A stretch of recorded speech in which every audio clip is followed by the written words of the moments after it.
Hi, hello, my name is Gomer Joseph. I hope you've all been having a great day so far. Welcome back to another True Crime Tuesdays video. If you are new, I welcome you. Today, I'll be discussing a requested case of Orrin and Orson West. As I researched this case, it seemed like the details were all over the place, and I did my best to piece them together in a way which made sense. From what I gathered, I just hate how choices are made for these two to be placed in a so called safe environment. But it turns out that these two children were placed in a situation which was worse for them. Now, I encourage you all to do your own research with this case and not just look at my video for all of the information. Here we go. The thing about these boys is that their original names were not even Orrin and Orson. So Orrin's original name was Sincere Pettis, and he was born on August 4th of 2016 in Bakersfield, California, to Ryan Dean, and I cannot find out who his father was.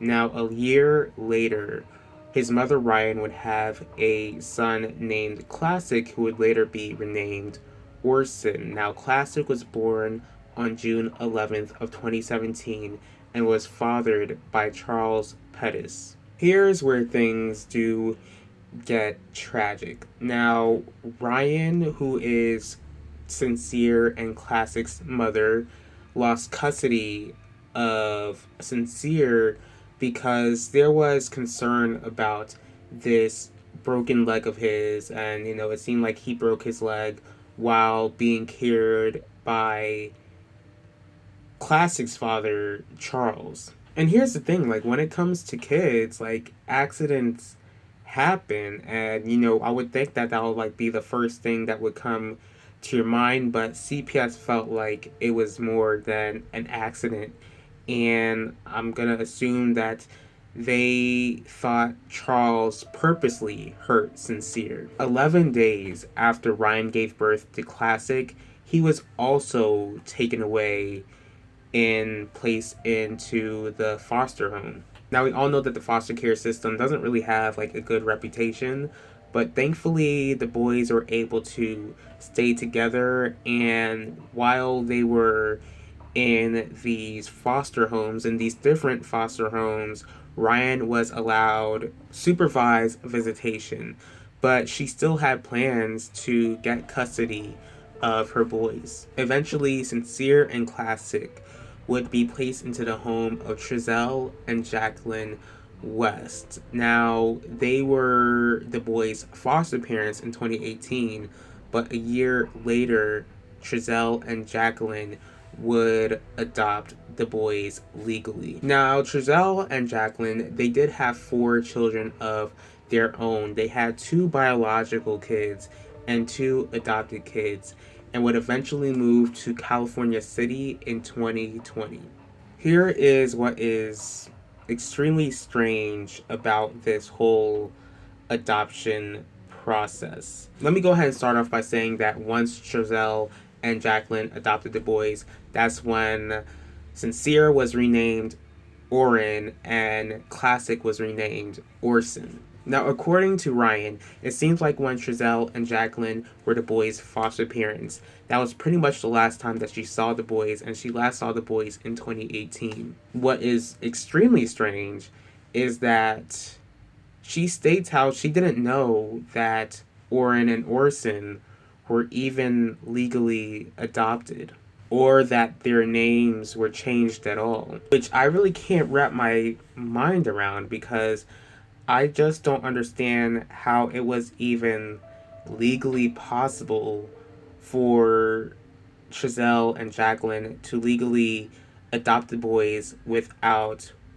Ryan's knowledge or even, I guess permission. Unfortunately, I couldn't really gather much about the boys' personality. All I could really find out was that Orrin and Orson were described as happy, playful kids who enjoyed having fun and laughing. On December 21st of 2020, of course, which is several days before Christmas, Trezell and Jacqueline claimed that while Jacqueline was wrapping up Christmas gifts, Orrin, who was 4 at the time, and Orson, who were 3, were placed outside. Trezell claims that he left where the boys were for a moment to gather wood for a fireplace. Now, I'm not a parent, but I do understand that you wouldn't want the kids around you when you're wrapping up Christmas presents. But why would you allow a 4-year-old and a 3-year-old to play outside unsupervised? And when it comes to Trezell, like, why not bring them along with you as you are supposedly gathering wood for fire? On top of that, like, why couldn't you just wrap your presents inside of your own room? Now, I'm only talking from experience because whenever I wrap up Christmas gifts, I always wrap them up in my room. Anyways, when Trezell comes back to where the boys were supposedly supposed to be, he claims that the boys were nowhere in sight. He states how he proceeded to search the house, but the boys were just nowhere to be found. Since Trezell left the gate open, supposedly, he just supposedly assumes that the boys just walked out of the gate. He proceeded to drive in his white van to search for the boys, then eventually called the police since Orrin and Orson were nowhere to be found. When the police were searching for the boys, Trezell and Jacqueline state how the police told them to stay inside of the house instead of helping with the search. Now, of course, like Ryan and, Orrin and Orson's birth family finds out about this, and I just can't really wrap my mind about how Ryan might have felt, because first, you don't see your boys for like about 2 years. You're fighting hard to get them out of the system back into your care. Then all of a sudden you find out that, your sons who are supposed to be in a safe environment have just randomly gone missing. As the investigators were looking deep into the boys' disappearance, they would eventually get a warrant to search the West House. But here is the crazy part about it. Here is the chilling part about it. Now, search dogs were brought in and they sniffed around the house, but picked up Orrin and Orson's scent, but didn't detect a smell of the boys leaving the house. Of course, like, the police couldn't find the boys anywhere inside. They couldn't find the boys anywhere outside. Like, they would literally like dig deep, into the backyard to see if, the boys were, pretty much buried in the backyard. But the police also had enough common sense to know that these boys didn't just vanish into thin air. In other words, Trezell and Jacqueline's story isn't looking credible. Now, there would be multiple searches in that house, but it seems like the police hadn't been able to uncover any new evidence as to where the boys could be. Trezell and Jacqueline's other kids would eventually be placed into foster care because of how crazy things were beginning to look. Since Orrin and Orson did go missing, Charles, who was Orson's biological father, filed a lawsuit against the state of California, since the boys went missing in an environment where they were supposed to be safe. But he also was beginning to believe that the boys were no longer alive and that Trezell and Jacqueline were responsible. On March 1st of 2022, it seemed like the police believed that the boys were no longer alive either. On that day, Trezell and Jacqueline were arrested and charged for taking Orrin and Orson's lives, also believing that the boys had already passed 3 months before they were even reported missing. When it comes to their biological mother, Ryan, I just can't begin to imagine how it felt for her to fight so hard to get these boys back, and you're told that they're most likely no longer living. Eventually, a trial would take place, and there would be testimonies of people visiting the West House in California City who stated that they never saw the boys there in the first place.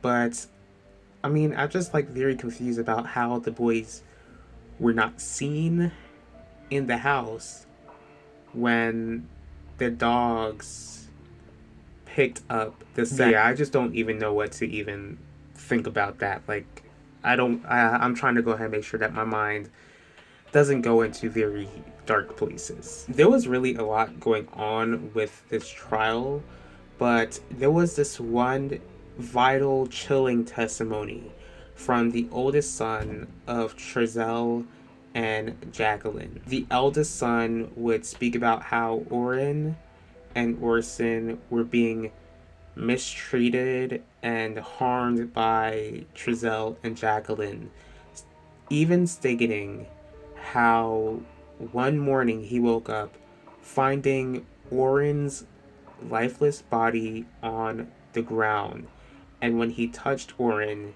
he felt that Orrin's body was cold. By the end of the trial, Trezell and Jacqueline would be found guilty of taking Orrin's life. But there was a mistrial when it came to Orson's passing, yet the biological family is pretty content knowing that there was at least, justice done when it came to Orrin's passing. Even though it has been declared that these two little boys have passed, their bodies have still never been found. Since Trezell and Jacqueline have been convicted, I just pray that they would share with everyone where these boys are located so that they could be buried properly. It just really breaks my heart to know that it turned out that Orrin and Orson had their lives tragically cut short. At such a young age, they were placed in these extremely tough situation, and it truly breaks my heart to know that they really weren't able to have a happy ending in this earth. I do pray that God would comfort their loved ones, and that their loved ones would seek God in their mourning. I thank you all for taking the time in your day to watch this video. If you did like this video, please feel free to hit the like button. If you have any thoughts on this case, please leave your thoughts in the comment section below. If you would like to see more videos from me, please feel free to subscribe and click the bell to be notified about the next video. If there is a certain true crime case that you would like me to cover, go ahead and let me know. I will see y'all for next True Crime Tuesdays, and I will talk to y'all later.